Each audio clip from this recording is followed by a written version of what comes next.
Hello दोस्तों, कैसे हैं आप सभी। हाजिर हैं आपके लिए एक नया वीडियो लेकर। आज हम जा रहे हैं अपने घर से भाई हरिद्वार ऋषिकेश की यात्रा के लिए। दिनांक अभी तो 27 तारीख हो चुकी है, संडे का दिन है, 27 अप्रैल 2025। 26 को निकले थे घर से, 27 होगी पहुँचते क्योंकि अभी जिस ट्रेन से हम जा रहे हैं वो अभी मैं आपको स्क्रीन पर दिखाने वाला हूँ कौन सी ट्रेन है वो। हम घर से अभी रेवाड़ी स्टेशन पे पहुँच चुके हैं। समय लगभग 12:30-1 बजे का हो चुका है और अभी अपनी यात्रा शुरू करेंगे यहाँ से। ये जो सामने स्क्रीन पर आप जो ट्रेन नंबर देख पा रहे हैं 19609 हरिद्वार जाएगी, ये ऋषिकेश जाएगी, उदयपुर से चलती है भाई। इसका अगर टिकट फेयर की बात करूँ तो ये इसका टिकट फेयर 120 रुपये यहाँ रेवाड़ी से ऋषिकेश तक का रहता है। ट्रेन भाई अपनी पुरानी दिल्ली पहुंच चुकी है, परंतु भाई दिल्ली पहुंचते हो गई है या लेट, और अपन मिल गई सीट दिल्ली पहुंचते ही। ये देखो, इसमें यह चीज़ बढ़िया लगी भाई, ऊपर वाली सीट जो है वे पाइप वाली कौन है, काठ वाली कौन है वे, जो इसमें क्या है कि बढ़िया वाली जैसे स्लीपर में सीट होती है वैसे पूरी चौड़ी सीट है। और भाई माँ ने भी अपनी सीट मिल गई नीचे, माँ तो पहले दिवा दी थी माँ तो सीट, और चाय ले ली है। अभी सुबह के 4:30 बज गए हैं भाई, 1.5 घंटा लेट हो गई अपनी ट्रेन। ये भाई 1 घंटे की देरी से अपनी ट्रेन हरिद्वार रेलवे स्टेशन पहुंच चुकी है। दिल्ली में 1.5 घंटा था, पर बाकी ये क्या है कि कवर कर लिया भाई, खींच दी बीच में। और अभी 1 घंटे में ऋषिकेश और पहुंच जाएगी है। हम हरिद्वार ना उतर के ऋषिकेश उतरेंगे। आज ऋषिकेश को एक्सप्लोर करते हैं, उसके बाद कल हरिद्वार आते हैं। ये अभी हरिद्वार पहुंच चुकी हैं 1 घंटे की देरी से। हरिद्वार से निकलने के बाद भाई हरिद्वार से ऋषिकेश के बीच में 3 स्टेशन पड़ते हैं, मोतीचूर, रायवाला, वीरभद्र। और इन तीनों स्टेशनों के बीच में ज़्यादा डिस्टेंस नहीं है, परंतु हर जगह ट्रेन रुकती है लगभग। और ये हरिद्वार से ऋषिकेश की दूरी लगभग 22 किलोमीटर है। और जैसे जैसे आप हरिद्वार से निकलते हो तो पहाड़ों के दृश्य आपको देखने को मिलते हैं, जैसे आम के बागान भी यहाँ पे देखने को मिल जाएंगे। हरिद्वार से ऋषिकेश के बीच में भाई 2-3 छोटे छोटे स्टेशन पड़ते हैं। पीछे आप देख सकते हो देहरादून और योगनगरी ऋषिकेश के लिए यहाँ गाड़ी बदले। स्टेशन का नाम है ये रायवाला जंक्शन। मैं भी सोच रहा है छोटे स्टेशन पे जंक्शन क्यों लगा रखा है। जंक्शन वो स्टेशन होता है जहाँ से 1 से ज़्यादा रूट पे गाड़ियाँ चलती है, 2 या 2 से ज़्यादा रूट पे। तो यहाँ पे भाई देहरादून के लिए भी जाती है, एक आधी रूट पे और जाती होगी, अभी कंफर्म नहीं है, परंतु यहाँ पे लिखा है कि देहरादून और योगनगरी ऋषिकेश के लिए यहाँ से गाड़ी बदलें। तो ये जंक्शन है छोटा सा रायवाला जंक्शन। बाकी अगला एक आएगा वीरभद्र और उसके बाद आएगा अपना ऋषिकेश। ये भाई 10:20 का इसका समय था योगनगरी ऋषिकेश का, और 10:35 पे यहाँ पे पहुँच चुकी है योगनगरी ऋषिकेश। ये आप देख सकते हैं सामने पहाड़। यहाँ से अब जाएंगे त्रिवेणी घाट। ये देखिए भाई, ये अपनी ट्रेन थी, लगभग सही समय पे उतार दिया भाई। अभी अंडरपास से चलते हैं, ऑटो देखते हैं कहाँ से मिलेगा, ई रिक्शा वगैरह।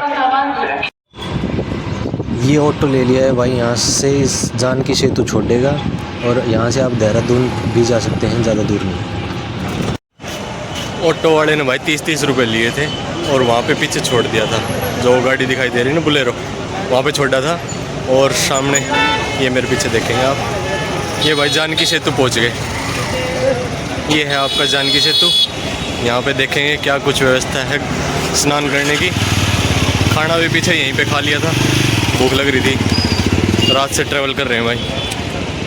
अभी आइसक्रीम ले ली और अभी कुछ देखते हैं और क्या है आगे का प्लान। ये जो भाई मेरे पीछे आप देख रहे हो ये है जानकी सेतु। ये आपका सेल्फी पॉइंट है जानकी सेतु का, और साथ में गंगा बह रही है। मंदिरों की घंटी आपको मंत्रमुग्ध कर देगी। यहाँ पे राम झूला और लक्ष्मण झूला के बाद ये एक विशेष आकर्षण का केंद्र बना हुआ है भाई। और ये 3रा सस्पेंशन पुल है भाई।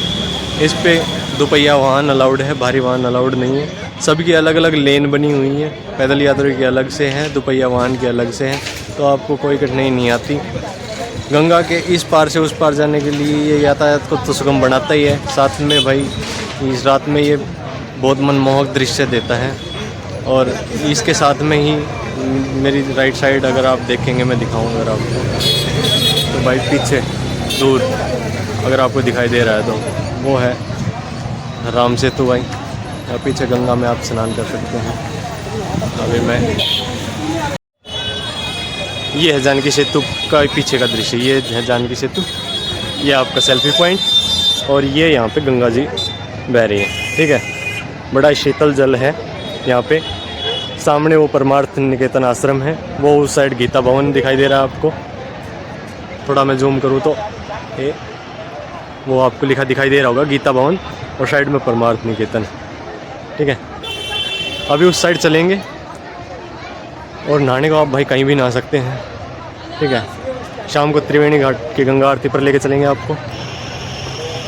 अभी मेरे को जाना है स्नान करने के बाद, वो सामने दिखाई दे रहा भूतनाथ मंदिर, वो ऊपर, वहाँ पे चलेंगे। अभी मैंने और दादी ने भाई यहाँ पे गंगा जी में हमारी डुबकी जानकी सेतु के पास ही। अभी यहाँ से नहा के दूसरी पार जाएंगे गीता भवन और परमार्थ निकेतन में, वहाँ पे माँ को छोड़ूंगा। उसके बाद मैं चला जाऊँगा भूतनाथ मंदिर देखने। अभी भाई स्नान करने के बाद हम जानकी सेतु से दूसरी तरफ आ चुके हैं, और ये इस साइड मेरे बाईं ओर यहाँ पे गीता भवन और परमार्थ निकेतन है। यहाँ पर चलेंगे, थोड़ी देर यहाँ पे बैठेंगे, आराम करेंगे, उसके बाद देखते हैं भाई। ये भाई जानकी सेतु से होते हुए परमार्थ निकेतन आ गए थे। ये परमार्थ निकेतन घाट है, उस साइड गंगा जी है, और ये अंदर परमार्थ निकेतन आश्रम है। आश्रम के अंदर क्या क्या है गाइड के थ्रू अंदर चल के समझेंगे।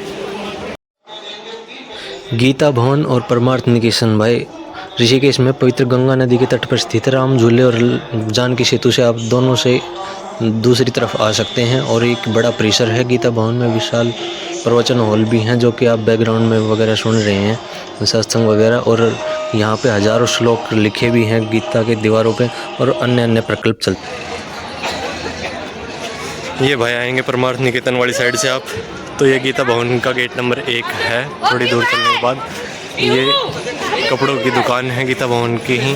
गीता प्रेस भी है यहाँ पे, गीता प्रेस गोरखपुर पुस्तक दुकान। तो यहाँ पे आइए भाई, यहाँ पे फ्री ऑफ कॉस्ट आपको रूम मिल जाता है, पर आपको समय से आना पड़ेगा, या फिर ऑन द स्पॉट बुकिंग होती है। ऑनलाइन का तो पता नहीं मेरे को, बाकी मैंने पूछा नहीं। तो यहाँ पे आप रह सकते हैं, खाना भी यहाँ पे मिलता है। शाम का टाइम 7 बजे रहता है, अभी मैं पूछ गया है। अभी मैंने आपको दिखाया था भाई कि वहाँ पे गीता भवन में समय से आना पड़ता है, टाइम हो चुका था। अभी रूम के लिए वहाँ तो मना कर दिया, और उनके रूम इतने बड़े हैं कि भाई 2 मेंबर्स के लिए क्या रूम देते वो, इसलिए उन्होंने रिकमेंड किया था। उन्हीं का ट्रस्ट की धर्मशाला है यहाँ पे, श्री लक्ष्मी नारायण धर्मशाला, जस्ट उसी के साइड में, गीता भवन के साइड में। यहाँ पे रूम अवेलेबल है, यहाँ पे रूम ले लिया है।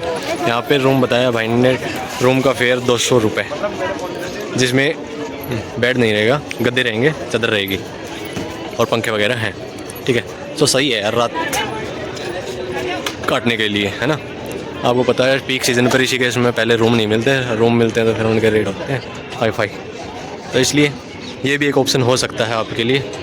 आधार कार्ड की फ़ोटोकॉपी दोनों की लगेगी, तीनों की लगेगी, जितने भी मेंबर हैं आप सबकी आधार कार्ड की फ़ोटोकॉपी चाहिए। एक और 2-3 चीज़ें बताऊँगा मैं, 2-3 पॉइंट हैं इसके, जहाँ पे हमने ये जो रूम लिया है श्री लक्ष्मी नारायण धर्मशाला। जो भी धर्मशालाएँ हैं या आश्रम हैं, सबका वही कॉमन रूल एक ही है कि फैमिली को ही रूम यहाँ पे मिलेगा। बाकी अगर आप बैचलर आ रहे हैं, लड़के लड़के हैं, आपको बिल्कुल रूम नहीं मिलेगा यहाँ पे, स्पष्ट है जी। दूसरा, ताला आप अपना साथ लेके आएंगे, क्योंकि यहाँ पे ताले की फैसिलिटी नहीं है। ताला आपको अपना, अगर रूम छोड़ के जाना है तो ताला आप अपना साथ लेके आएंगे। रूम इस प्रकार के मिल जाते हैं जिसमें आपको गद्दे मिल जाएंगे, जितने मेंबर हो गए। अब आप देख सकते हो अपने हिसाब से, इसमें 3 भी आ सकते हैं, 4 भी आ सकते हैं, आपके एडजस्टमेंट पे डिपेंड करता है। बाकी ये बालकनी मिल जाती है, ठीक है, पंखा रहेगा, ठीक है, लाइट है, चार्जिंग पॉइंट है, अलमारी है सामान रखने के लिए। बाकी बेड नहीं है, बाकी सारी फैसिलिटी है, ठीक है। गद्दा नहीं लोगे तो गद्दे 50 के लगाए हैं, गद्दा ही नहीं लोगे तो 150 रुपये का रूम पड़ता है भाई। बहुत ही सही है, बहुत ही सही, ठीक है। क्योंकि आपको तो घूमना ही है, रात को रुकना है बस।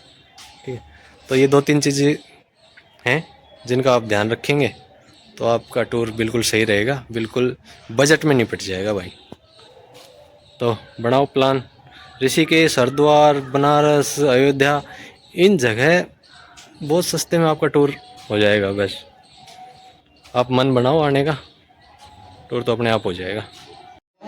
ये भाई परमार्थ निकेतन आश्रम के पास हम आ गए हैं। यहाँ पे आरती की तैयारी फुल हो चुकी है, घाट पूरी तरह से भर चुके हैं और यहाँ पे रोज़ प्रतिदिन 6 बजे से 7 बजे के बीच में गंगा आरती होती है। और यहाँ पे दिए देखने के लिए बहुत ही सुंदर दृश्य यहाँ पे होता है। जलते हुए दिए जब बहते हैं गंगा नदी में तो बहुत अच्छा लगता है।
यहाँ पर अगर आप आरती के लिए आओ तो कम से कम 1 घंटा ज़रूर बैठना। आपको बहुत ही शांति प्रिय वातावरण आपको देखने को यहाँ पे मिलेगा। गंगा नदी के बहते हुए का मज़ा ले सकते हैं आप। और यहाँ पे बहुत बड़ी सुंदर शिव मूर्ति है जहाँ पे बहुत से लोग यहाँ पे सेल्फी वगैरह लेते हैं, तो आप भी इस माहौल को एंजॉय कर सकते हैं।